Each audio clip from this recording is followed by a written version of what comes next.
ભણીએ તો ખરા પણ નોકરી ન કરી કીધું નોકરીની છોકરી ભગવાનની દયા હોય તો મળ્યો. તો નોકરી તમારે ધ્યાન જ ક્યાં છે? નોકરી ઉપર. તમારે થાવું જ નોકર છે.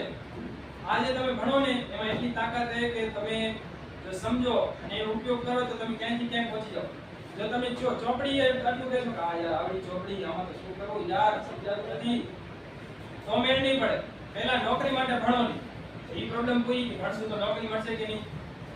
ભાઈ તને સામેથી આવવા જોઈએ કેવા કે હાલો હાર્દિકભાઈ તમારી જરૂર છે આવા એવી આવડત પેદા કરો. બરાબર? એવી તમે સ્કિલ ડેવલપ કરો, એવી તમને મજા આવી જોઈએ, બધા હસી લે મજા આવે. બરાબર? તો નોકરી માટે ભણવાનું એ વસ્તુ જ ખોટી છે. હાલો જો આજીવિકા માટે પૈસા કમાવા માટે નોકરી જરૂરી છે અને કોઈ આપતું હોય તો મુકાય પણ નહીં. આપણે આપણું જોવાનું કે આપણું કેટલો ટાઈમ જાય છે, આપણું કેવી રીતનું શોષણ થાય છે. હવે